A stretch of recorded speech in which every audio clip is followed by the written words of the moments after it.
Okay, so here we have our worksheet of people who work in the company, and you see this is sorted by department in column C. And let's say we want to make a printout and we want to give the head of each department a list of all the people in their department. So we want to make one page for the executive and another page for finance department, another page for graphics department, and so on.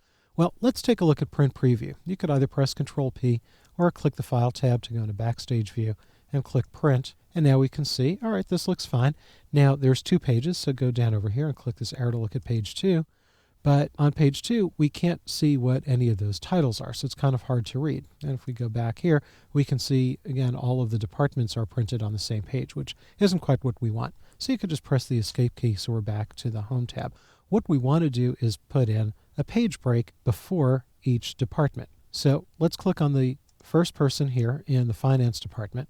And page breaks are something that we insert. So let's put in page breaks. So click here on the page layout tab, choose breaks, and insert a page break.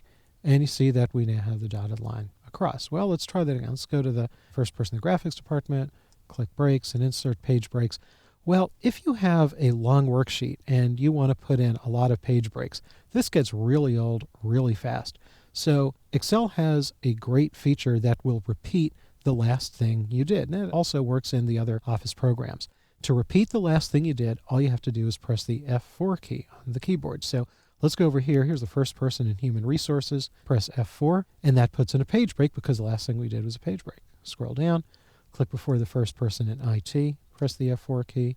The first person in Marketing, press F4. Click the first person in Sales and press F4. Now, let me repeat because it's very important. The F4 key is not the shortcut to insert a page break. The F4 key will simply repeat the last thing you did.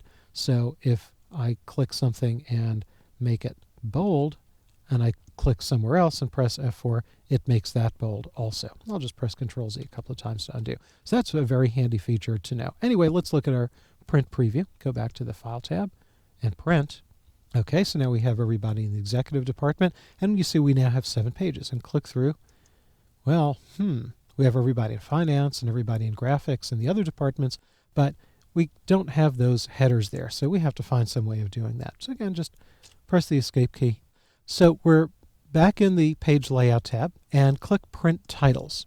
And this brings us into the Page Setup dialog box in the Sheet tab. And you see over here it says Rows to Repeat at top. Click in there, and now let's select down the row headers from row 1 down to row 4. And you see this is repeating at the top, row 1 to row 4, and you see that's absolute reference. Don't worry about that. Click OK.